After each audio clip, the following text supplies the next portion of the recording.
How's it going, everybody? This is Alex Caceres, and you're listening to Story of the Fight.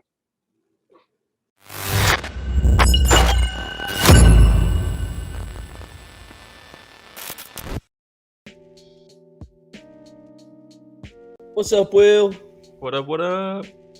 Welcome, everybody, to Story of the Fight. My name is Michał. That's my boy, Will, and this is where we cover all things combat sports. Today, we're going to be covering One Fight Night 24. Went down on Friday. We also going to cover UFC Fight Night in, was it Abu Dhabi? Abu Dhabi. Abu The names Dhabi? are getting more clustered with the UFC. Yes. But before we start covering all those great events, please do us a favor. Like, subscribe, hit that notification bell. It goes a long way. If you don't like watching on YouTube, I don't know why you wouldn't. But if you only like listening, where can they find us, Will? Yeah, Story of the Fight on Apple Podcasts, Spotify, YouTube Podcasts, basically anywhere podcasts are found, just Story of the Fight. StoryoftheFight.com will list all of our links, Instagram, Twitter, TikTok, Reddit, Twitch. We're everywhere. Story of the Fight. Get our merch. We got the Story of the Fight Street Fighter shirt. Yes. If you're not joining us live, we will have timestamps. We're going to start with the UFC, then go to one. But we will have timestamps if you want to skip to specific fights. What did you think about this card, Abu Dhabi? We'll start with that. Well, you know what? Let me go to you and ask you, Will, what you thought about the card. What would you grade it? Look, I wasn't able to catch every single fight, so I don't think it would be fair for me to grade the card, So let me go to you and ask you for your expertise. Scale of 1 to 10, what would you grade this? 6.8. I go 6.8. Okay, 6.8. Why? Yeah. I mean, I liked the main event. I liked it going into it. I liked I don't really name value doesn't really jump into my criteria as much as it probably does for most people. I just want interesting matchups. And then they got to deliver right. Yeah, like Ganskow said, it started off slow. It picked up a little bit. It slowed down again, in my opinion, and then picked up a little bit. But even then, there weren't a ton of banger fights for that excitement factor. There was a lot of interesting stuff that happened and a lot of stuff that played out that I did really enjoy. But as far as one thing that does probably weigh into my scoring a lot is rewatchability. Probably not going to rewatch a lot of these fights. You know what I mean? Yeah. But I did enjoy my time watching a lot of them. So rewatchability. Yeah. Hey, shout out Genevieve. We skipped the UFC this week. Good to know it wasn't anything crazy. There's some fights that are interesting that have, they're going to mean something moving forward. And like Ganskow's alluding to in that first comment that he put in the chat, we learned a lot about Umar, which is someone that we haven't seen a ton of ring time with. So that's good. Moving forward, it's good to have that in the bank. You know what I mean? Well, hey, I think that's a perfect segue. Let's go and get started. Let's start covering the fights. UFC Fight Night in Abu Dhabi. We did have the main event of Umar Nurmagomedov versus Cory Sandhagen. Sandhagen's my boy. I've been calling for Sandhagen to win the title already for quite some time. And after last night, yes, tear shed. Did it come through? Let me know if it comes through. But yes, no, man, these iOS, you can never trust it. But yes. So look, for me going into this, I thought big jump for Umar. He's currently ranked 10th, going up against Sandhagen, who I've been saying already for years should be a champion, will be a champion. He continues to seem to be taking steps back year after year.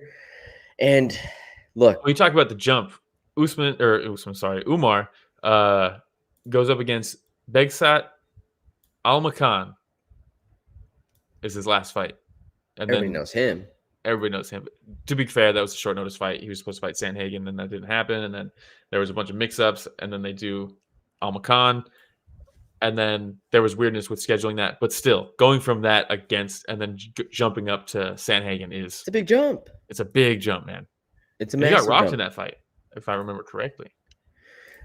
So there's some question marks. Again, there's going to be a lot of questions to answer here. He carries the Nurmagomedov name. So first round comes out, quick single leg takedown. But Sandhagen does a really good job fighting the hands, continues getting up. Yeah. Very well-rounded. I'll be honest. Going into this probably isn't what I should be taking from this fight, but the most impressive thing in this fight was Sandhagen's grappling, in my opinion. his defense. And look, because the thing is, he was taken down, but he'd get up so quickly. Never accepted any position until the last round. He gives up his back a lot, and I think that's one of the things that the judges said costed him against the fight in the fight against TJ. But he gives up his back a lot, but he's so good at using that to escape, and he fights the legs. And normally people say like, don't fight the hooks because you're going to get choked, but he does it in such a way that he's never really in position to get choked.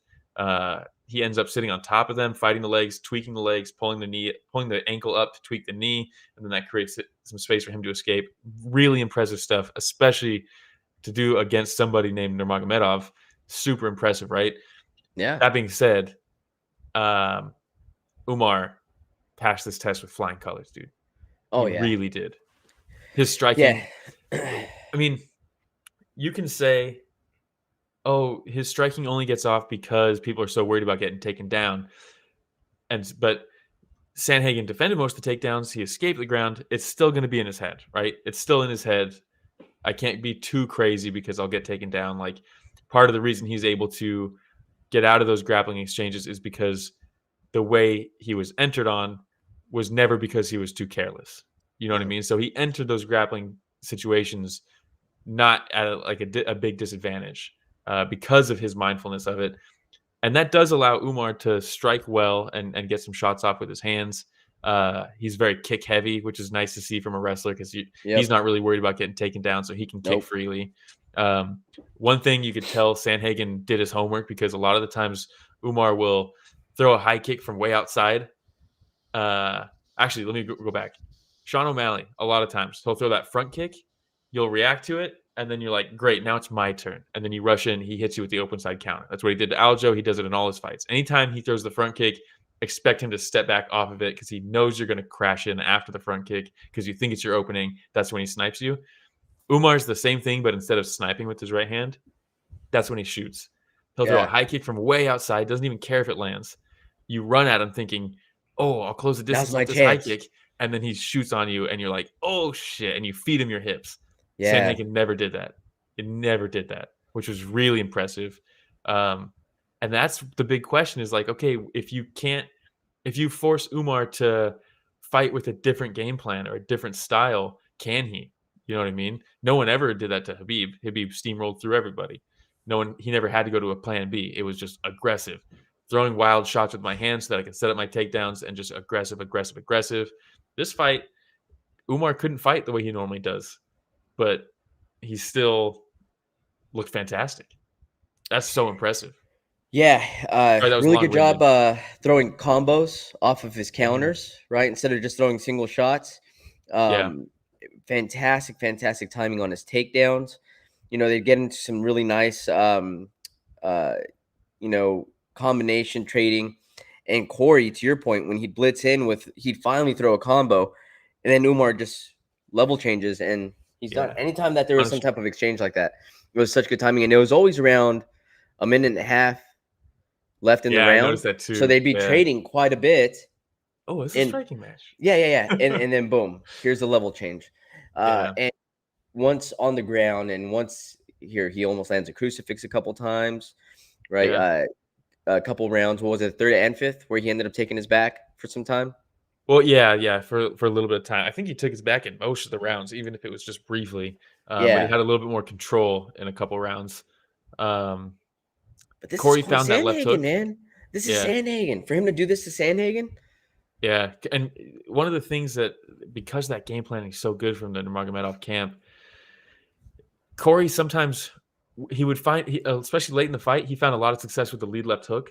He would just hop in and left hook him, and that he was catching him, but he never followed up with a 2. A lot of times you'll see like a 3-2, really good combination, but he never followed up with the 2 on it. And I think probably is to your point, when he would open up in a combination, that's when Umar would level change. So he's like, he was kind of restricted to just kind of throwing pot shots. And yeah, Cory hits hard, but he isn't throwing. He's not Francis Ngannou. He's not. He doesn't have the death touch. So those pot shots aren't going to be enough. You have to combination punch. But every time he did, he got punished for it. So he stopped. And that's very impressive from Umar. If you can stop Cory Sandhagen, Great shout out from Ganskow saying Cory's going to be like Dustin Poirier or Justin Gaethje, elite fan favorite for years, but never touch undisputed. I think that might be the case. Ouch. It might be the case, and it hurts because I did I pick him this year again? I can't. I don't know. I don't remember. Yeah. I hope I didn't, because that would have been like the second or third year in a row that I do, and every year I'm just disappointed. It's tough, dude. He seems like such a good dude. I think you probably picked Merab. Oh, hey, let's go, Mexican fighter Merab. Let's do this. Yeah. His last promo that he cut was so good. So good, dude. All his promos are good, dude. He's hilarious. All right. Yeah, so taking a look at the rankings right now. Yeah. I mean, Sean O'Malley versus Merab, right? Yeah. He gets winner? Yeah, I think so. I think that's what you do. Who else is there in Piotr Jan? Cheeto UFC needs to just lost? SEO. Yeah, Cheeto, you can't do that. Figgy has an argument, but I don't think it's going to happen. Yeah, fuck it. I mean, does Piotr Jan have a fight? Piotr Jan. If not, why not just do like a Piotr Jan versus Figgy? And then he beat Song Yadong, but I think he got injured after that. I could be wrong. Figgy that division still looks pretty dangerous, man. I mean, I know that there's some older names in there, but damn. Yeah, Ganskow says UFC already said Umar gets the winner for title. Yeah, but they've said that before. Yeah, but also, I know they've said that before. With that name, though? But in that corner, you have Habib, and you know Habib's probably make that promise. Dana. Yeah, you know it. You know they did. All right. So that's it for the main event. We'll go on to the co-main events. We had Shara Magomedov versus Michael Oleksiejczuk. Shara Bullet. Oleksiejczuk. Look, Oleksiejczuk, I like him so much, but he's been stumbling, man. He's been stumbling. And I thought, all right, this is someone who will crowd the kicker because Shara Bullet likes to kick a lot. This is someone who... A lot. Oleksiejczuk moves forward. He's like an avalanche that'll crowd the kicker. Hopefully will level change. Because I want to see Shara Bullet lose. I'm not a huge fan of his. I will probably be rooting against him in most of his fights. But this was not. I felt like this was a setup, layup for Shara Bullet. Yeah, well, this was a short notice fight too, right? Who was he supposed to fight before this? Was it not? I thought it was. Didn't they like just make this fight? It wasn't short. Okay, it wasn't a short notice replacement, but it was a short notice fight. I think they booked it pretty recently. Got it. That being said, but Oleksiejczuk loses to Michel Pereira, Kevin Holland, and now Shara Bullet. 3 losses in a row. That's tough. I thought he looked good early. I don't know if he gets cut. I like to see him one more, but they cut Nate Maness, so maybe. He timed this early kick and cracked him with that left hand like 20 seconds into the fight, and I was like, all right, we got the answer. Oleksiejczuk has the answer for these kicks. And then he proceeded to just get kicked at every level of his body. His head, his body, his legs. He just got kicked to oblivion, dude. Trying to crowd the kicker. Shara Bullet did a great job of just moving and setting up space for his kicks. He'd throw that lead leg side kick to the body to just push Oleksiejczuk away, reset the distance so he could throw more kicks.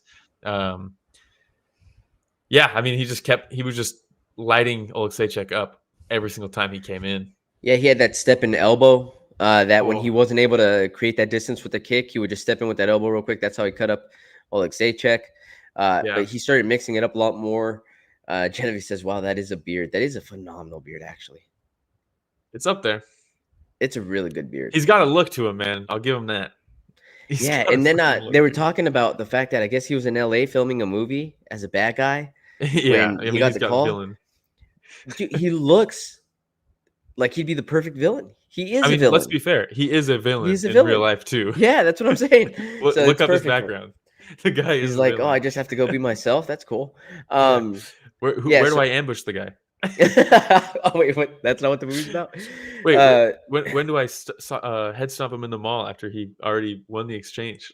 Jeez, rough, dude, rough. Yeah. But third round, I feel like Oleksiejczuk definitely slowed down. Oleksiejczuk started landing or throwing some of his own like leg kicks, but they started being a lot lazier, and I feel like that opened up some hands for Magomedov.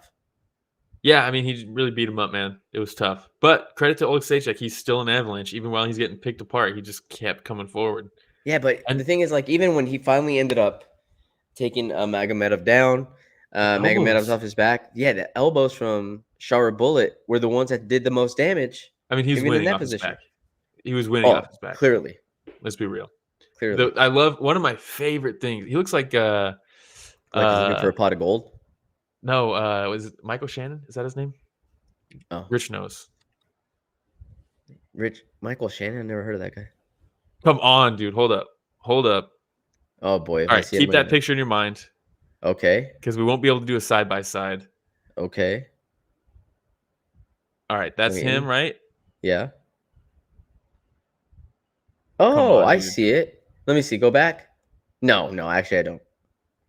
No, bro, it's there, dude. It's there. Maybe, toss the red hair on him. Give him a beard, dude. Give him a beard. Give him a beard. Give him a fake eye. One that's just glossed over, and maybe. Yeah, just a dead eye. Yanscott says the picture of him in costume was hilarious. I got to see it. I got to look it up. Rich, if you can look it up, man, in the background and see if you can find something like that, but that'd be hilarious. But yeah, good performance by Shara Bullet.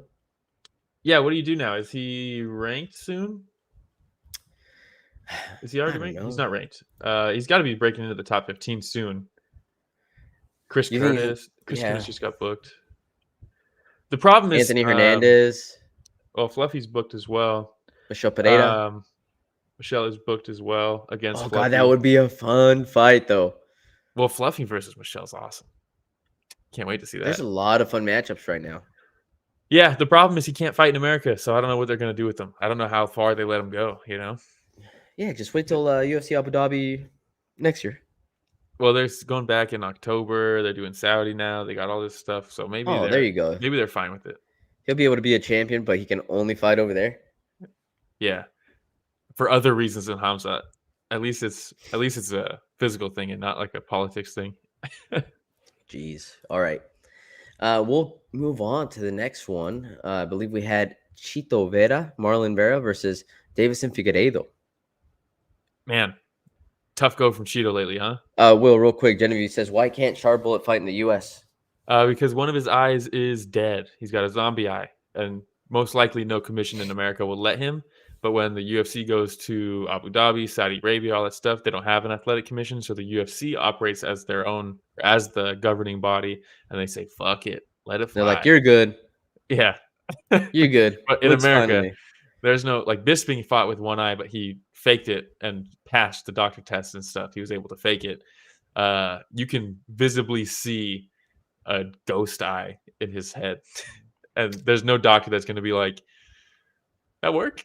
Doctor's going to see that and be like, this guy can't see out of that. Yeah, it's nuts. That's nuts. I mean, imagine eventually that lead eye is going to get real swollen in a fight and he's just going to be blind. It's going to happen eventually. That's why he needs to keep that distance, bro. Yeah. It's hard when you have no depth perception, dude. He knows. All right. Let's go back over to Cheeto Vera versus Deiveson Figueiredo. Yeah, tough go for old Cheeto lately, huh? Yeah. First round. It was very good. I feel like they were really feeling each other out. Look, we know Cheeto's not the fastest starter in the world. No. Figgy normally kind of isn't either. But he probably game planned for this because both of them were kind of really feeling each other out, right? Like the first 4 minutes of the first round. Yeah, I really like the takedown attempts early from Figgy. I thought that was interesting because then it's like, oh, is he going to grapple? I know he's been training with Cejudo, and then all of a sudden your mind's like, shit, if you're Cheeto. Cheeto did a great job throughout the rest of the fight defending those takedowns, but the fact that he did that early establishes like, hey, I might be trying to take you down this whole night, and it's something you're going to have to think about. Thought that was fantastic from Figueiredo. Yeah.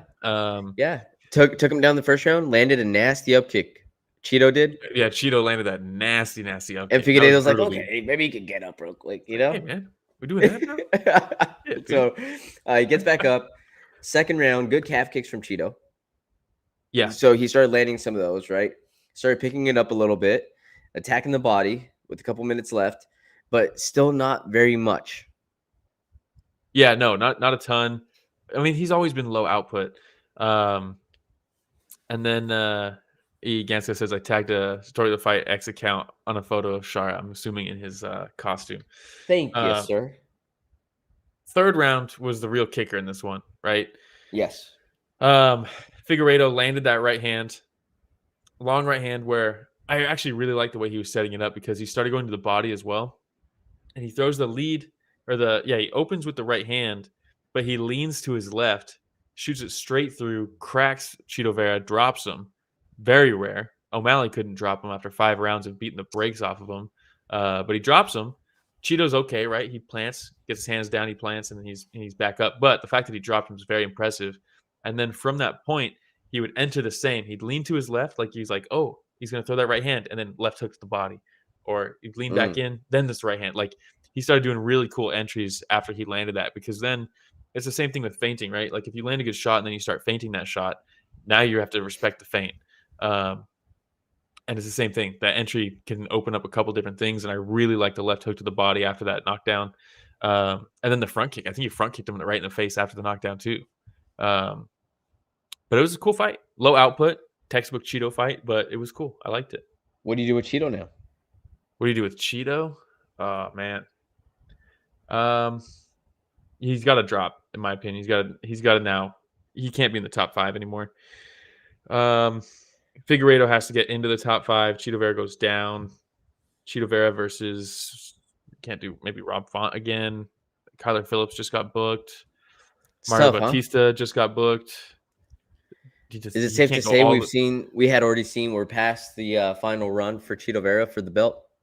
I think we've seen him at his peak in that when he challenged for the belt. I don't think he does again. Eesh. Don't. Tough. And if you're Figgy, I mean, honestly, if Umar wasn't in this division, I would say title shot for Figgy. I thought Figgy was going to get a title shot after like 1 win in the division. And then he beat, who was it, Rob Font? Yeah, he beat Rob Font. He beat Cody Garbrandt. He's now beat Chito Vera. Like, that's coming from a former champion in the weight class below. He's now 3-0 in the new division. Like, what are we doing? You know? God, I'm telling you, I'm wondering what's going on with Piotr Jan. Let me look it up real quick. I thought Piotr had a fight. Or he's either has a fight or he's injured. Piotr No Mercy Jan. Let me see. Doesn't look like there's anything currently booked right now. Yeah, he beat Song Yadong, but didn't he tear his knee or something in that fight? Is that what it was? Okay. I believe so. Could be wrong. Because that'd be a fun fight. Yeah. Figueiredo versus Jan? Yeah, that's a great fight. Did you see, what's his name? Captain Eric or whatever? Captain Eric? Yeah. Captain America's? Captain America, dude. He was wearing like a I UFC can't stand polo. That guy. Yeah, me neither. He was wearing like a UFC polo and like black leather pants with like spikes all over him. Look at there's spikes all down the side of his pants. Like, what the fuck is going on there, dude? Look, man. He looks like a creative character in like a Saints Row game, dude. What the fuck are you doing, dude? He's ridiculous. He craves attention. Like, I don't even want to talk about the guy. Remember when Cejudo fired him on camera? What the fuck was that, dude? Dude, that entire camp, weird. bro. But then he didn't actually fire him? Yeah, it's all just a show. It's so ridiculous, man. All right, we'll move on. We had those pants, so imagine I'm just gonna wear those around one day. And like his whole corner was like off on the side in the octagon, and then he just walks over just to be on camera, and you're like, what the fuck, dude? That's all it is, dude. All right, we had Tony Ferguson versus Michael Chiesa on that card as well, the main card. Will, tell us about the fight. Yeah, I mean, first off, what are we doing? Secondly, this went exactly how everybody thought it was going to go. It's Tony. It's the last fight in his contract. He's 40 years old. He's in there against Michael Chiesa, who kind of has a foot out the door with his analyst work. He's been having hiccups, trying to get fights, all that stuff. They book it. They get in there, and just immediately you can see like the physicality. Like, Chiesa's shredded, in perfect shape. Tony's a little soft up at 170. He's moving slow. He's sluggish. He's moving his head a bunch, but just to like Chiesa's feints, really. He's not really like slipping real shots. Chiesa cracks him a little bit, nothing big. You could tell Chiesa was kind of like Taking it easy. It kind of reminded me of like Robbie against Nick Diaz, where you could see Robbie was kind of holding back. The second one, he's like crying every time he lands a shot. Yeah, don't make me hit this guy. Yeah. They get into an exchange. They kind of like clash bodies, and they get into like a weird clinch position. And Tony's kind of like off balance. His arms go up, and Chiesa just has a body lock. He takes him down, takes his back, chokes him out within like 20 seconds of being on the ground. And then very classy move by Chiesa. They do the post-fight interview. I mean, that was pretty much the whole fight. It was like 45 seconds, right? Something like that. A minute 20. They go to the post-fight interview. Chiesa's like, look, there's a lot I want to say. Thank you, my wife. Thanks, my mom, blah, blah, blah, all this stuff, everybody behind me. And then, but I want to give Tony his moment on the mic. And he bounced. And I was like, damn, he literally was on the mic for like 5 seconds after a win. Very classy from Chiesa. I've always really liked Chiesa as a person. Me too. Ever since Tough, dude. Yeah, I really liked him on his season of Tough. Very classy guy. And then they go to Tony, who's taking his gloves off, and DC's like, "Are you going to retire?" And like the crowd's chanting Tony. They pauses. He looks around. You can see him tearing up a little bit. And I was like, man, why do they got to have Tony retire out in Abu Dhabi? You can't retire somewhere in the States with like a packed arena and like whatever. And then he's like, "I don't know if this is it. It might be. It's the last fight of my contract, but I don't want to fight anywhere else outside of the UFC. So I'm leaving one glove here. I'm taking one glove back. I'm going to talk to my wife." Classic Tony. I'm confused about what's going on when I see this. Then the post-fight press conference. Yeah, against Tony literally unretired as soon as he got backstage. Post-fight press conference. I ain't never going to stop. I ain't never going to stop. There's a lot I want to do. He's like, there's a lot I want to do. I put the wrestling shoes on. I feel good. I've always wanted to wrestle. I'm like, all right, where are you going to go wrestle, dude? You talking WWE? Like, what are you talking about? And then he's like, yeah, maybe. He's enrolling at college. I like fighting with become shoes. A national champ. Yeah, he's like, I like wearing shoes, so maybe boxing. He's like, I can do a lot of damage if I don't have to worry about people taking me down. And I'm like, worry about people taking you down? Your whole career was lighting people up off your back. Since when have you been worried about getting taken down? And then it's never been an issue of. That's never been the issue, Tony. And he's like, but a lot of fans still want to see me fight, so like I'll continue for them. And you're like, all your real fans do not want to see you fight anymore, dude. Yeah. All your real fans want this to be the end. Please. If he does give us one more fight, it's not going to be the UFC. Let's bring CM Punk back for one more fight. Give him something. Give him a layup for him to be able to retire. Just one fight. Send him off into the sunset. UFC tells him, hey, there's one and one last one, and that's it. I think they did for this one, dude. I think they already told him that. I mean, they gave him Michael Chiesa. It's not like they gave him like a contender. No disrespect, Chiesa, but you're just not there right now. He's not there in the rankings. Yeah. It's not like this was like a title eliminator fight, you know? Oh, man, rough. All right. Rough, dude. Well, props to Michael Chiesa. Yeah. Congratulations on the win. Tony will be boxing Jake Paul next. Jake Paul's licking his chops watching this fight, dude. No, don't say that, dude. He's like, did he say he wants to box? Hey, shout out Blunderbub. Says, I don't know much about Tony Ferguson, but I saw a meme of all the Ninja Turtles standing over Dead Master Splinter, and it was captioned, me and the boys watching Tony Ferguson lose again. It's tough, dude. It's tough. Ouch. Yeah. I was never a huge fan of his, to be honest, as like a person goes. I had the opposite reaction to him on Ultimate Fighter that I did to Michael Chiesa. He's always been a little out there, huh? He's crazy, dude. I mean that with all due respect. The guy's crazy. I'm legitimately worried for his mental health outside of fighting, but in the cage, the guy's if you're not if you don't know much about Tony Ferguson, if you watch his run up to the belt, Jesus Christ, you're in for some violence. If Genevieve hasn't seen it and she wants to see some blood, there was like when he fought for the belt, it was like look at Tony's last 8 opponents, and it was like a collage of all of their faces just mangled and bloody. Yes. Tony mauled people. Those elbows guaranteed, slicing everybody up. It was crazy. He's fought. Let me see, Joe Schilling. What? That's what it shows here. Joe Schilling? Yeah, that's what it says here. Total Fighting Alliance, unless it's a different. I never Joe saw Schilling. That. You see that? Smoking Joe Schilling? But he's fought Paddy Pimblett, Bobby Green, Nate Diaz, Michael Chandler, Peniel Darius, Charles Oliveira, Justin Gaethje. By the way, all those people I just named, that's his current 8-fight losing streak. Yeah, and then before that, the last time he lost was in 2012, and that run was He stopped Cowboy Cerrone. He stopped Anthony Pettis. He stopped Kevin Lee. He beat RDA. He beat the brakes off RDA. He stopped Lando Venata. He stopped Edson Barbosa. A prime he beat Josh Edson Thompson. Barbosa. Yeah, he stopped Gleison Tebow. He beat the shit out of that piece of shit Abel Trujillo. He beat Danny Castillo. Like, the guy just East Edwards, like Ramsey Nijum. The guy went through and like all those wins, he stopped them, but he didn't just stop them.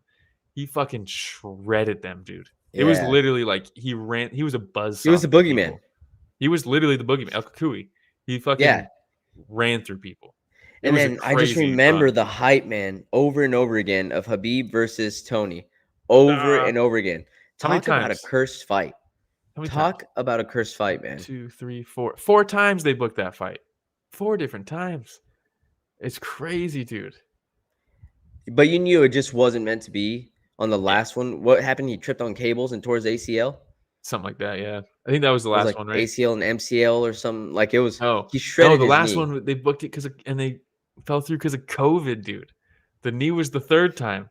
Oh, my God. COVID shut down the country or the world, and they're like, we can't do it. And you're like, this fight's never happening, dude. Yeah. It's never. That was a wrap, dude. Oh, that's right. I remember that because I remember thinking, that the universe just doesn't want this to happen when it just releases a pandemic to prevent it from happening. Dude.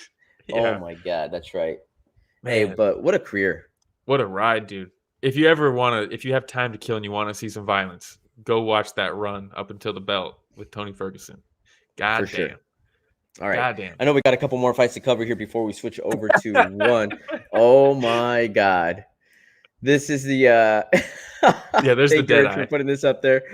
And thank you, Ganscal, for tagging our X account with Shara Bullet's costume, UPS costume. Can you imagine this guy knocking at your door, ringing your doorbell? This guy rings my doorbell, it comes through, ring notification, it pops up on my screen that this is the person that's trying to drop off a package. Be like, dude, just leave it at the door. That smile, dude. That smile. Oh, that's fantastic. God. That's so good. Thank you. Yeah. Shout out Ganscal for putting us on that costume picture. All right, let's move on. We had none other than Mackenzie Dern going up against Lupita Godinez. Yeah, this was a cool fight, actually. Mackenzie Dern, she walks out. I had no idea she was with Jason Perillo again. Jason Perillo's in her corner, and I was like, thank you. What are we doing here? This is great. Thank and then you. She starts the fight. She starts the fight in a low squat, kind of, and she's just pumping the 1-2. And I was like, oh, Jason Perillo is not just in the corner, but she's been working with him again. It was very evident. I mean, she's throwing the 1-2 like a piston down the middle. Lupita Godinez has her hands just high guard like this the whole time, like that. That was the whole first round. It was Lupita Godinez just shelling up, straight punches slipping through every once in a while. She had a nice takedown. She threatened with an armbar with some time left, and it was like, oh, dude, Mackenzie Dern on an arm here. This might be a wrap. Credit to Lupita Godinez. She got out. She started tagging Mackenzie a little bit as the fight went on. As Mackenzie was coming in, she'd tag her a lot, actually.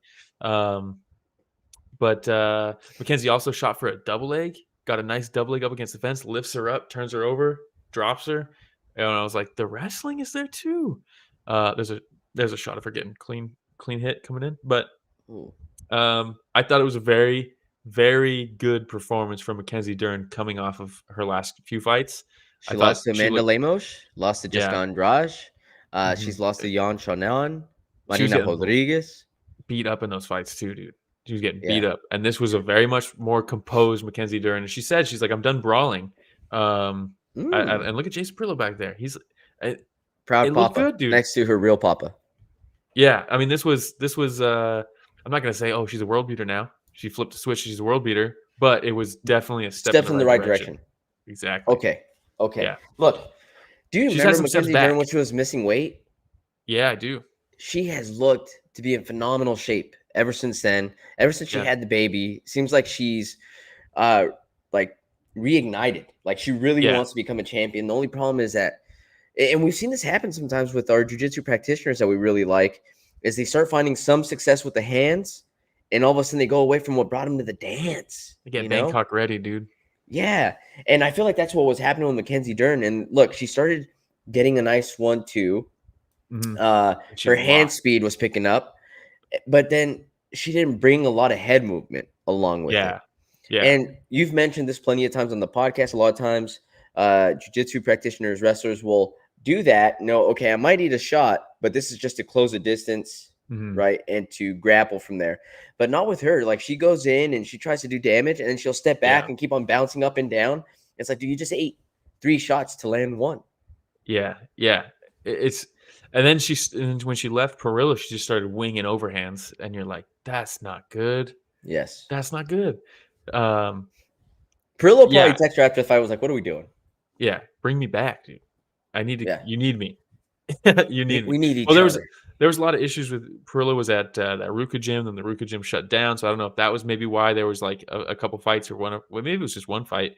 I don't remember how many fights it was without him, but it was clear like that's a good pairing, Perillo and her, and it's back now. So good. I'm glad to see it. All right, we'll go on to the last fight that we're going to cover for the sake of time, because we're also going to cover the one fight night, but we're going to cover Joel Alvarez versus Elvis Brener. Violence, dude. Brenner's always in violent fights. Yeah, and Joel Alvarez rarely gets to the fight, but man, when he does, he's so good, dude. He's so good. I think size for the division. Yeah, everyone calls him a weight bully. I hate that term. I hate it. Yes, he's missed weight twice. Whatever, dude. So it's Calvin Gastelum. Yeah. But immediately, the straight long shots from Joel Alvarez in this fight was tagging Brener. Brener was getting forced up against the fence. Brener was doing this thing where when he would enter, he was like leaning back to try to stay away from the range while he's trying to close the distance and land shots. And he's like, dude, that's not good. You don't want a preemptive lean, because then when the punch comes, you can't lean anymore. He's hitting you at your destination. You want to be, you want to get there, not be there as you enter, so that you can just eat the shots. And that's what was happening. Second round, kind of just a little bit of like, Alvarez slowed down a lot in that second round. Third round, he brought the violence back, dude. And Elvis Brener, part of it was Elvis Brener knew he was down, and he was like coming forward a lot more aggressively. And there was one exchange that led to the finish where Brener kind of blitzes at him and throws an extended combination, ends up out of position after the combination, and Alvarez hits him clean with a nice shot, rocks him, puts a couple more hands on him. And Alvarez being so tall like that, and we'll talk about it when we cover one for sure. When tall fighters fight with long punches, and when they get up close, they start throwing knees, amazing. I love to see it. Yeah. Use your physical attributes. Oh, yeah, he threatened with the darts at one point. That was cool. But Brener did a great job of just keeping his hips back and never really being in any danger from it. But his knees in the clinch, dude. There was a couple times where he just grabs a double collar tie and just bam, bam, bam, bam. And eventually Brener has his hands up and they're hitting him in like the wrist and stuff. And he just has to go down to, he goes down to turtle position, and you're like, all right, this is a wrap, dude. It's a wrap. Rough. Alvarez is very violent in this fight. Watch 1 and 3. Love seeing Alvarez. Again, Scout even says Joel just needs to fight more than once a year, but I think a big part of that's just the weight. Yeah, well, like he had 2 canceled fights before this. One of them was going to be against Ludovic Klein. That would have been fucking awesome, dude. Yeah, he's got a few canceled fights. 4 canceled fights in the past 3 years. He definitely needs to be more active. This is his first fight of the year. We're in August. He's booked twice this year. But yeah, great job from Joel Alvarez. Elvis Brener takes the loss. It was a bummer. I like Brener, but he definitely needs to work on some things. There was things in this fight that I was like, he shouldn't be making these mistakes. You know? Yeah. You can't enter while you're leaning back. It's not good. Ganskow, great call, says he's one of the guys that needs that 165 division. 100%. When are we going to stop messing around and open up that division already? Get that division going. Maybe when Dana retires. Dude, do you think you'll ever see that happen in your lifetime? I think so. You think so? It's kind of like with me with Jerry Jones and the Cowboys. You know, like you can't do it forever, but yet he's like 120 years old and he's still doing it. So We'll see what happens. All right. I think that's it. That's all we're going to cover. Moment of silence for those fights that we lost on the UFC. Yeah, those last UFC fights we're going to cover. Moment of silence. We did have some canceled fights. Luque versus Nick Diaz was the big one, obviously. kind of happy that didn't happen.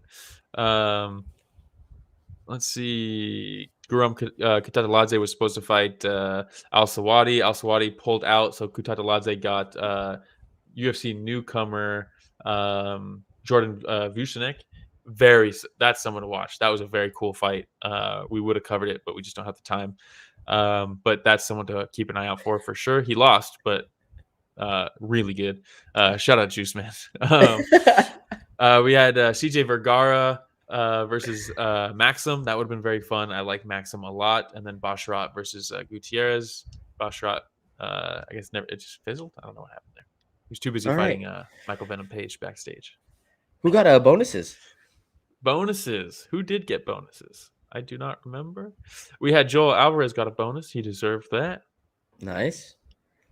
Murzakanov got one. He knocked out Menefield, dropped him, big drop, and then he fell back. And then bam, bam. And then fight of the night, Shara Bullet versus Oleksiejczuk. I disagree with that. I think Umar and Cory probably should have got that, or Kutateladze and Vucinic. I thought that was a very good fight as well. There we go. Okay. They didn't do it. Well, that was it for the card. That's it for at least for what we're going to cover. But now we're going to move on, Will. We'll move over. It's time to move on. We're going to cover one Fight Night 24, Brooks versus Balart. Look, all I have to say is that I'm glad. Real quick, too. Don't forget, like, subscribe, all that stuff. Apple Podcast, Spotify, Twitch, we're everywhere. Story of the Fight. StoryofTheFight.com lists all of our socials. But yeah. Thank you. Thank you, Will, for promoting us. Holy smokes. Maybe I should try that every once in a while, huh? Yeah, we got to remember to do that when we switch over to one, because this will be a separate video. Oh, that is true. That is true. Yeah. But yes, so I'm glad that this one event went down, that we got to see this on Friday after seeing what I saw from the UFC event on Saturday, because I was like, the production's fantastic, but then just banger after banger. Sloppy bangers. No, just kidding. No sloppy bangers. I know that a lot of fans don't like hearing sloppy banger, but there's bangers left and right, man. Dude, come on. Muay Thai with 4-ounce gloves. What is better? Yeah, it's good, dude. It's good. So good. Oh, my God. And then I know that all the time you continue hearing, one has the best fighters in the world. And okay, look, every organization is going to say this. Mm-hmm. But as I continue seeing some of these fighters, I start thinking to myself, like, how would they end up doing against, this person and that person in the UFC? And I think to myself, like, I think they could hold their own in a striking match, man. Like, if we bring some people from the UFC over to MMA or to a Muay Thai, 4-ounce gloves, how many of them would get pieced up? I mean, you think there's well, look, I wish their MMA roster was bigger and had some more depth to it. I will say that. But if you start comparing, like, if you're saying just strikers, I don't think it's even close. Oh my God, it's amazing. One has some striking, great, so creative. Yeah. Glory has some good strikers right now. Rise has some good strikers.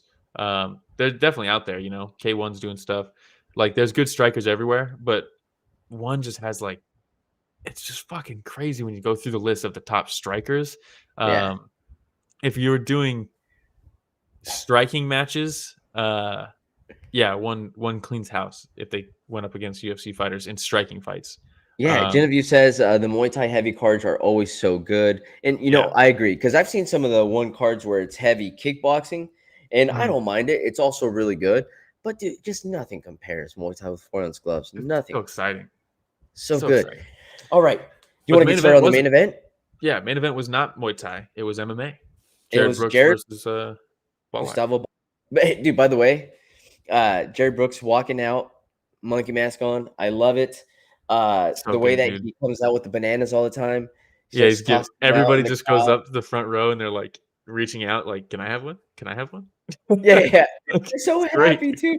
There's this lady that he gave a banana to. She like gets in, like starts like bowing and like just super excited, like shaking the banana. I was like, look at that sweet crowd over there. He's a man of the people. He truly is, dude. The monkey god. But that mask is so good too. I don't know. I just love his energy as soon as he walks out. Honestly, as soon as he walked into the arena, like, he just looks game face on, ready to go.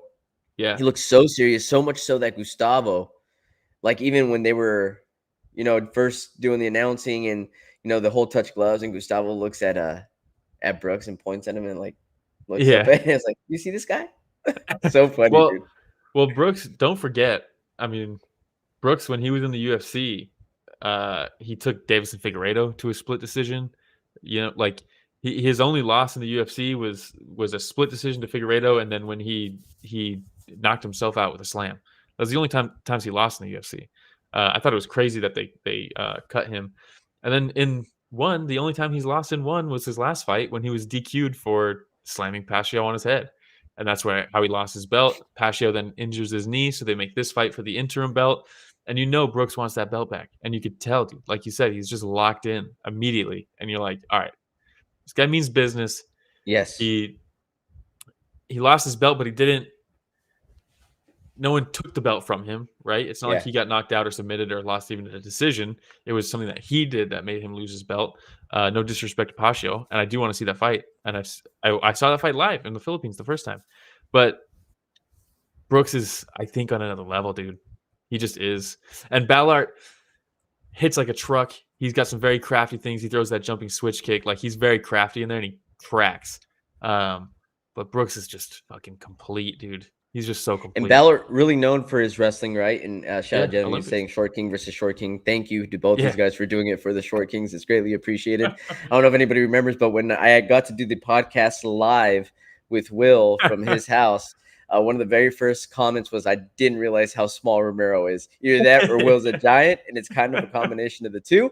But yes. Well, you give a shout out to Balart. I'll give a shout out to Nabil. There you go, dude. But yes, very good. As soon as they hit the ground, like, I know that Balart, everybody was talking about his wrestling, but the control that Brooks had the entire time. And I felt like he was really able to do anything that he wanted to with Balart. I know Balart ended up on top real quick. Yeah. For a split second. And what Brooks even said, he's like, that's the first time I've ever been on my back in an MMA fight. So props to Balart. Yeah. So it's not like he's a nobody, Ballart's good. No, and but if you've seen his fights, you know that, Brooks had his back, right? A majority of the time that they were on the ground. Balart did initially a decent job of protecting against the rear naked choke, right? But then what happened? Yeah, eventually he switched, right? He fought the top hand or the locking hand, and then Jared Brooks switched grip to go to the other one.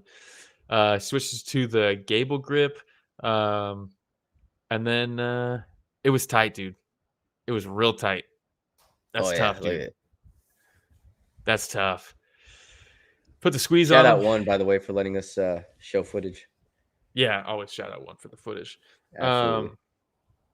But yeah, Brooks gets the interim belt back, and you could see what the relief getting that belt put back on him, I mean, look at that shot. Also, fantastic photography all the time at the One events.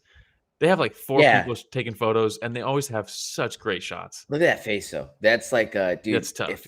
Can I get out of this? Like, you think for a split second, can I get out of this? Yeah. And then there's a certain time where you're like, my life's at danger. Yeah. My life's in danger right now. Like, if I don't tap, because it's natural human tendency, right? To be able to say, like, I need to survive. And, dude, there it is, man. It's just that sheer moment of panic where your body's like, no, you got to do something now. Yeah. Yeah, and then Brooks gets the belt back. He calls out Pacho. Pacho's still injured, though. Calls out DJ, Mighty Mouse. I don't know if Mighty Mouse comes back at this point, but I do want to see Brooks versus Mighty Mouse. It would be fun, dude. That would be a lot of fun. That would be a lot of fun. People are going to say, oh, Mighty Mouse just beats him. And it's like, all right, that's what everybody said about Bilal and Leon. So, like, I don't care if the whole narrative is, yeah, this guy beats him. Maybe he does. It's never that simple.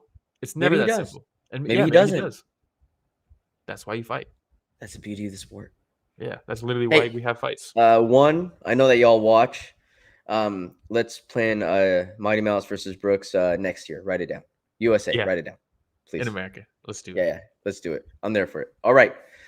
That's it for the main event. Anything else? No. And I know we're kind of short on time, so we'll start running through some of these. For sure. Fights too. We got Mayssa Bastos versus Danielle Kelly. Tough matchup, dude. Danielle Kelly, everyone's saying, oh, she's the favorite here because she's like one's darling or whatever. She's adorable.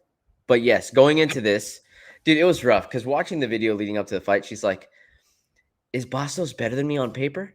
Yeah, way better. And I'm just like, no, girl, let's not even talk about that. Don't even think about that. Don't read into it. Don't talk about it. Nothing. You're going in there. Who cares about what paper says? You're going in there the better fighter. That's all that matters, right? As soon as I saw that, I was like, well, there it is.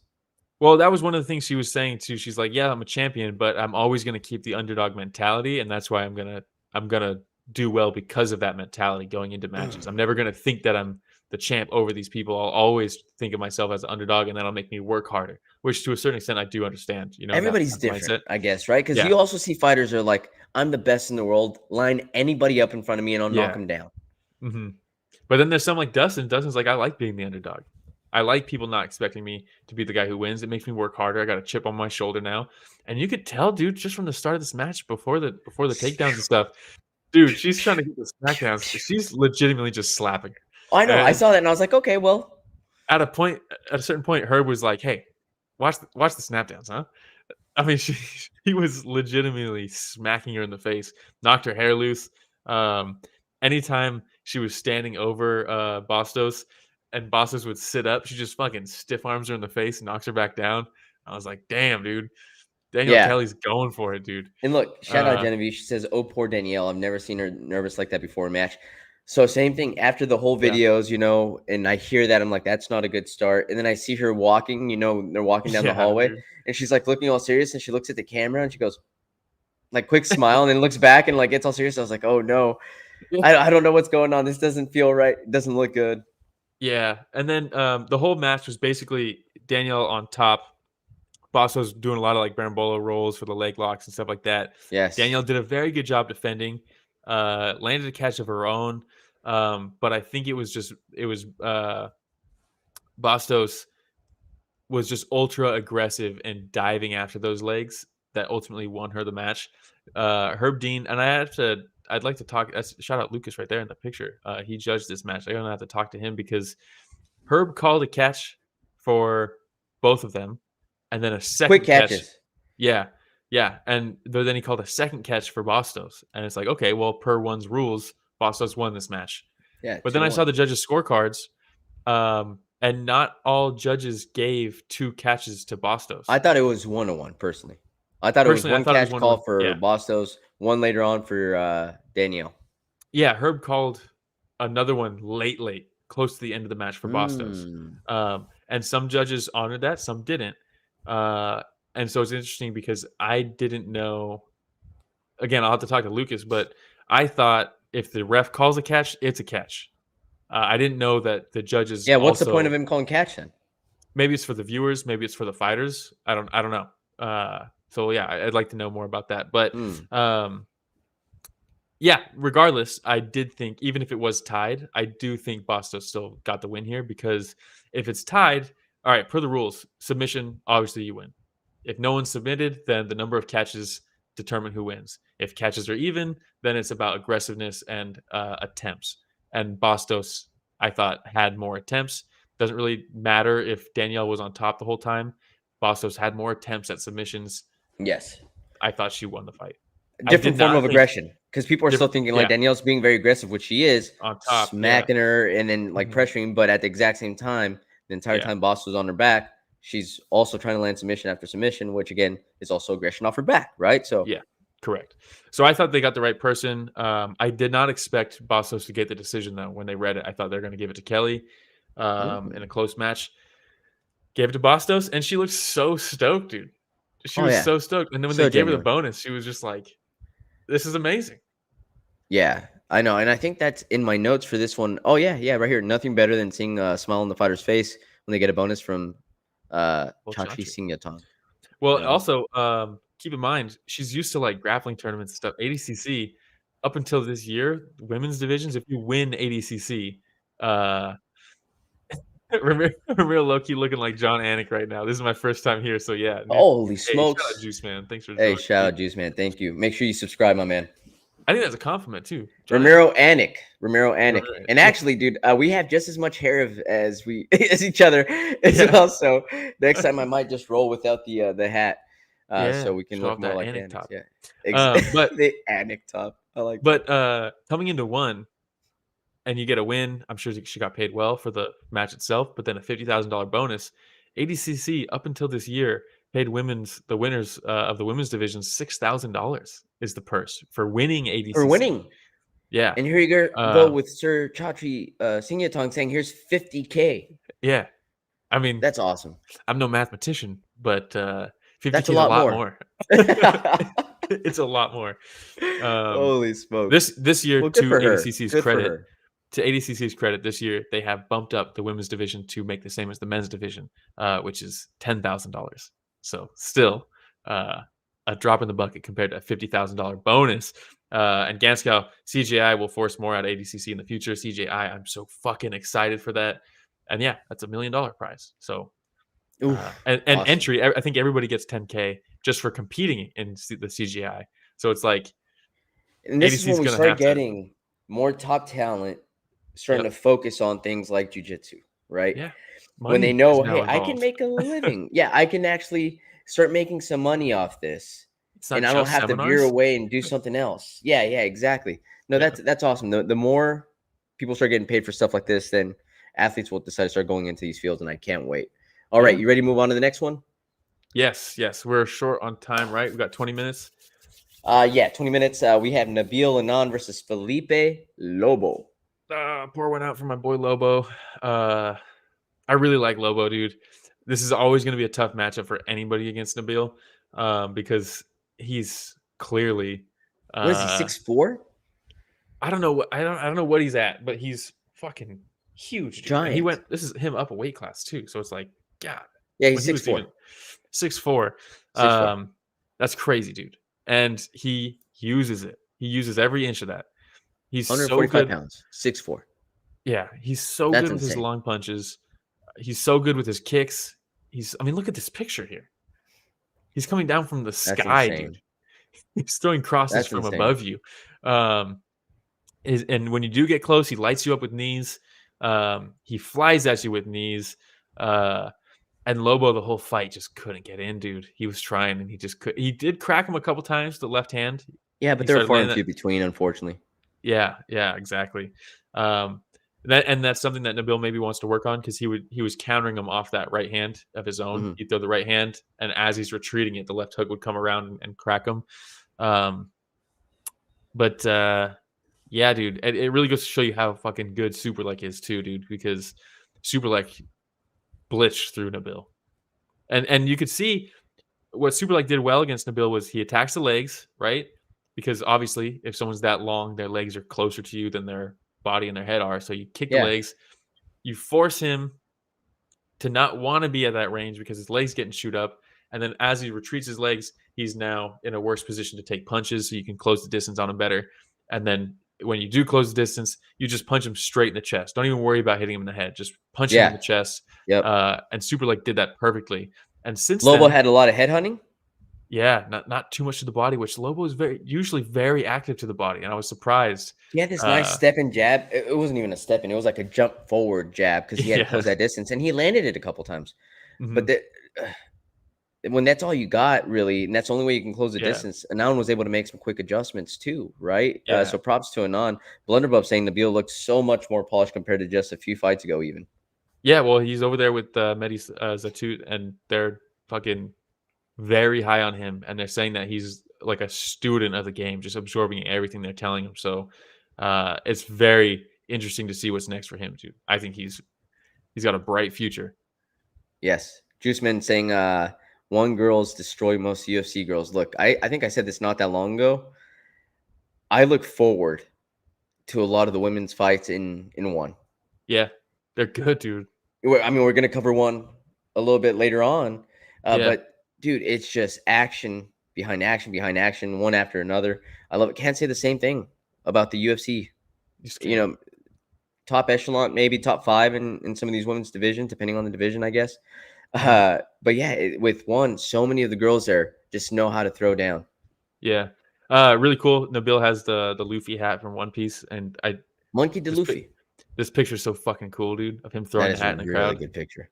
Great. True story. My son was Monkey D. Luffy for Halloween last year, and he goes to school for his parade, and multiple teachers were like, "Oh, that's a nice Pinocchio costume." He was pissed.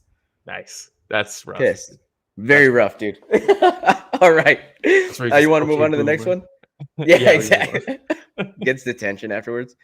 We had Nagrab Fairtex versus Dadwang Lek. Dude, did I pronounce it correctly? Dadwang Lek. Damn, I was close. Dadwang Lek. I mean, you basically did it. Okay. Rematch here. I thought, maybe the last fight should have been a title eliminator. They didn't do it. They rebooked the fight. Now it should definitely be a title eliminator. I mean, it delivered again. The first fight was a banger. This fight, first round. You can see the difference in styles immediately, right? Dadwang Lek wants distance. He wants to throw his kicks. He needs space to throw those kicks. Nakrab wants to put these hands on you. That's all he cares about. He just wants to put some hands on you. His low kicks were good. First round, I thought Nakrab did a great job of pressuring the kicker and landing those shots. Second round, I thought Dadwang Lek fought back. I thought he was in this one. And immediately in the second round, Nakrab threw a low kick, and Dadwang Lek checked it. And you could see when he put his leg back, it was like, what do we got here? And I was like, is that the end of low kicks? No, it wasn't. He kept throwing. But Dadwang Lek fought very good off his back foot in the second round, was making space, kicking him to the body. He had one combination where he does the outside leg kick, load on the ankle, and it sweeps the leg a little bit of Nakrab. And as he's falling over, he catches him with the left hand. And I was like, fuck, that's sick. Yeah, that was awesome. Very cool. And then third round, I thought it's all tied up. And then Nakrab fucking overwhelmed him, dude. That was crazy. Nakrab did so much good work as soon as Dadwang Lek was against the ropes. Yeah. Or against the corner. Like he would just start to unload there. And I guess that's where you're talking about how Nakrab wanted, or Dadwang Lek wanted to maintain that distance, right? With some of those kicks, the front kicks. But yeah, as soon as that distance was closed, up against the ropes, up against the corner, Nakrab would just start unloading. Yeah, and the finishing, well, not finishing, he went to decision, right? But the biggest moment of the fight, it was kind of cool. Dadwang Lek throws a kick, Nakrab catches it, punches him, and then they trade, and then he cuts the other kick. Or no, I think this is actually the photo here. Dadwang Lek kicks him to the body. Nakrab catches it, pauses like he's going to punch him, and he's like, I'll throw my own kick. He drops the leg, kicks. Dadwang Lek catches it, and that's him catching this kick here. And he's like, oh, you got my leg? I don't care, dude. And he just turns over and hits him with that right hand. And that's the one that kind of started the knockdown sequence. What a shot there. Look at that. I know. That's a great photo. Do you want to see it in action? Let's watch that in action. Let's do it. So he's got the kick. Bam. That's that punch right there. Yep, Picture. Goes to the body, walks him down, and then there's that right. 3-2 drops him. Yeah, he was already rocked after that initial punch. You can see it. That's the one that hurt him, for sure. Yeah. Shout out Olivier Coste. Such a good job all night. Yeah, very good job. I talked to him. I was like, dude, how are you doing this? You did the morning fights, the night fights from the Friday fights before that. You have a couple hours of sleep, and then you do this. And he's like, I am skull emoji. And I was like, damn, dude. I was like, I don't know how you do it when you have that little sleep. He's like, I don't know either. Oh man, that's nuts. But he does a fantastic job every single time, man. It's it's crazy. All right. Also, shout out to Ray Flores. I thought Ray Flores in the booth for this event was absolutely fantastic. I don't know if you can get much better than he was that night. He was so good on the commentary. Anytime there was these moments where there was just a firefight, he's in the pocket, yelling, screaming every punch that's being thrown. A spinning back fist to a head kick to a left hook to the butt. Like he was just fucking locked in, dude. I thought he did such a good job. So shout out Ray Mitch was really good too. Yeah. Dude, there's this part where, God, who was it? I can't remember exactly who it was, which fight it was, but Ray's like, wait, hold on. He's threatening again with the rear naked choke. And Mitch goes, not really. And he starts like talking about how he's not really threatening. I was like, which is great. Yeah, it's still good, man. Like it was good. They bounce off of each other really well, and at the exact same time, for anybody that's watching, it was also an educational piece instead of just calling what was happening, because Mitch switched into like, not really threatening. Let me explain why. And I was like, dude, that's so good. So that's good. All why right. that's what you want. That is peak combat sports commentary, in my opinion. Play-by-play color commentary. That's how it should work. Yep. I mean, the last person that I heard do just as good of a job commentate was this guy named Will Fredrickson at some regional fights over in Santa Cruz. Shout out that guy. That was fun. That was fun when I was listening to you, man. All right. Yeah. We also had Mahmoudi versus Naito. Bro, real quick, we'll just start off with showing what the fuck happened in this fight. Ooh, nice. Because Jesus Christ, dude. Mahmoudi loves that spinning back fist, doesn't he? Dude, yeah. Jesus Christ, dude. I think what I texted you was rinse and repeat. Yeah. Like it worked at one time, and then after that, he's like, oh, okay, cool. Like it's going to continue to land. And he knocked him down in the first round with the spinning back fist. That was the finish there, but in the first round, he drops him with the spinning back fist. I thought that was a wrap, honestly. The way Naito went down, I was like, ooh, in the first. But props to Naito. He stayed in it. Mahmoudi, though, dude, was firing on all cylinders. The body shots. Anytime they go forehead to forehead, he's just like, all right, cool. Just to the body. It was crazy, dude. This was a fun fight. I think so. Naito gets dropped. To your point, I didn't think he was going to get back up. He does get back up.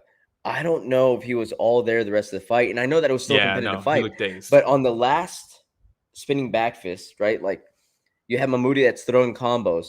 He misses with the left and lazily steps over to the right. Yeah. And Naito's watching the entire time. And you see him. And I feel like he's thinking like pull the trigger, defend or something. But he's just watching, and he watches Mahmoudi go with another spinning back fist that ends it. And I thought to myself, like, I think he just wasn't all there after that first knockdown. That's a good point because he was primed for that to throw that right hand. Because he has it here. Yeah, and you see him as he misses with left, out of position. He could have just gone in, done whatever to defend, but instead he just watched. Yeah, watch him start spinning, watch the fist land, and then it was out.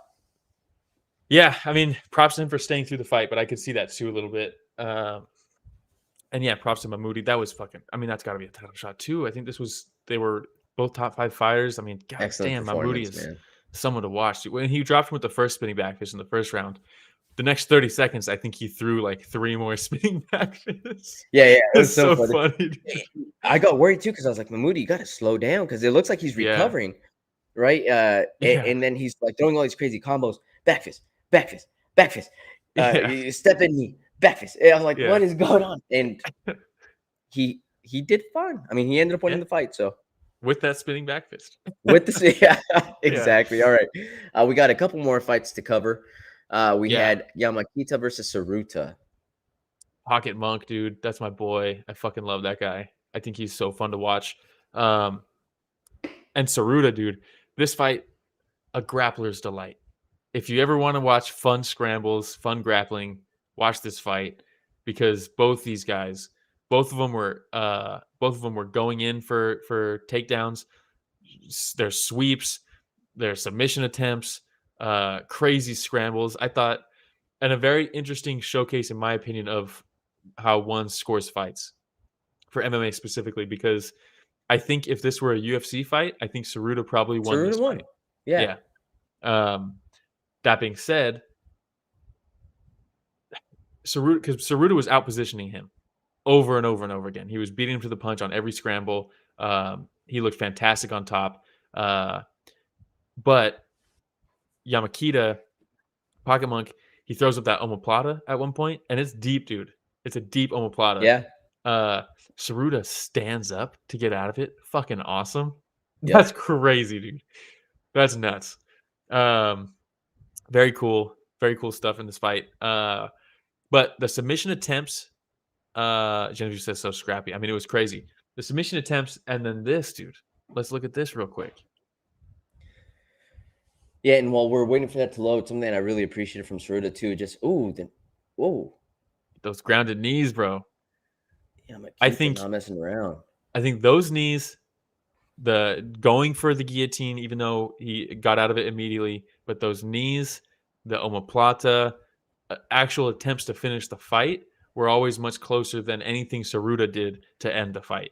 And this is exactly what I was going to say before that video started rolling is Saruta was very much position over submission, I feel like. He did a really good job, and I appreciate the fact that he just took whatever Yamakita gave him, whatever position he was transitioning into, he would just be very slick and still end up in a dominant position a lot of times. But what are you doing with it after? Exactly. Yeah. Right. And effective grappling obviously matters, but close submission attempts and you know what else matters? Knees to your forehead. Yeah. Jeez. Those are nasty. All right. Yeah. And this position cost him a lot too, I think. That position there. He was in on the takedowns a couple times where Yamakita would grab him around the belly and just kind of like stalemate. And in that position, no one's really scoring, and that helps, in my opinion. And Blunderbuff says Yamakita definitely had the edge in striking damage. Yeah. Yeah, for sure. All right. Good fight, though. Very fun. We'll move on to the last fight that we're going to be covering, and it's going to be Amy Pirnie versus Yau Pui. Hit me with the let me see if it works with the iOS. Oh no, it just gave us. Oh, there it is. There's the ring. Damn, dude. Damn. That was you after that loss. It's a great win. But Yau Pui is one of my favorites. Let's really quick watch the finish. Shout out One again for letting us watch this. For letting us show it. Yeah. Look at that. Beautiful timing on that counter left. Yau Pui comes in and looks, what was it? Left Can you go back to it? Oh, the front kick, huh? Beautiful. Yeah, she throws the front kick to the body, and Amy just sidesteps it, throws that left hook to drop her. Beautiful. Beautiful. Lands right on the money. Did you see the video of Yau Pui afterwards, too? Apologizing to her? Yeah, she's apologizing to her after she's the one that gets knocked out. She says, what'd she say? Like, sorry I wasn't better? Or sorry, yeah, sorry I didn't fight better. And it's like, oh, God. Because going forward, Yau Pui, or previously, I should say, Yau Pui is just an avalanche. Like, imagine Merab, but striking. And just constantly, you know how Merab is just constantly on takedown after takedown. Yau Pui does that with her hands. She just runs at girls and just throws hands, throws elbows. She is nonstop. People drown to her striking. And you could see, starting this fight, she was kind of doing that to Amy. Amy was just forced into the corner immediately. And she's clinching, and she's just constantly throwing stuff. And they separate them real quick. And then she lands that left hook. She sidesteps the teep and lands that left hook, and it's a wrap, dude. Yeah. It's a wrap. And it's hard to watch because that's my girl, dude. But props to Amy Pirnie. Is she very undefeated? good? I think she might be. She's new to one or something like that. She's new to one. I had never seen her fight before this, but I will watch every single fight after this. Yeah, that was a solid finish, and the way that Yau Pui ended up too, like with her arm just like over, and she's just like kind of out. I was like, oh no. Yeah, and shout out Blunderbuff says we've been watching you win on Friday Fights since she's debuted, so this one hurt, but props to Pirnie, who definitely deserved a bonus. I was so surprised she didn't get a bonus for this. That's crazy. Bastos got a bonus. It's her first fight, but God, one punch knockout like that. Let's see it more often. Yeah. Let's see what you can do next time. Can you make it a habit? Hey, well, those are all the fights we're going to cover. Yeah. Shout out to everybody for joining us real quick, though. What are we covering next week? Do we have anything to cover? Next week, we have a fantastic UFC event at the Apex. Oh, you must be talking about Tybura versus Spivak. Yeah, dude. Basharat versus Chris Gutierrez. Yusuf Zalal versus Jarno Aarons. Chepe Mariscal versus Damon. Didn't Damon Jackson just fight? Yeah. Kel Rosa or Rosa. Penny Kianza. Yana Kunitskaya. Oh, Santos now, my bad. Yeah. It's a UFC Apex card. There we go. All right. The next one event we cover, I believe, will be the Denver card. We shall be there, Will. We will be there. We will be there. We'll also be there. I'm super excited. Ganscal, can't wait to meet you in person over there as well. Should be a good time. Shout out One once again for letting us show all the footage. Olivier Cost for chatting it up all the time with our boy Will. Always want to give him some time. Eddie Abasolo from one as well, one of the most exciting fighters on the roster. Go check out that interview. Shout out to Eddie. But everybody in the One family has been now. Yeah. Everybody in the One family has been awesome to us. So thank you for that. Also, special thanks to our listeners, Gans Cow, Blunder Pub, Genevieve, of course. We had somebody new join us today, Juiceman562. Shout out to Juiceman as well. And also for the Anik reference. That's right. And do we have anybody else that we missed, Will? Genevieve, Blunderbub, Juiceman, Ganscow, Rich. Shout out Rich. Shout out Rich. Yeah, you know, and now that you say shout out Rich. Shout out Dom Lau. You know, I want to make sure that everybody knows that this podcast right here is produced by none other than Richard Bastos. There we go. All right, everybody. Thanks for joining us for another week of Story of the Fight.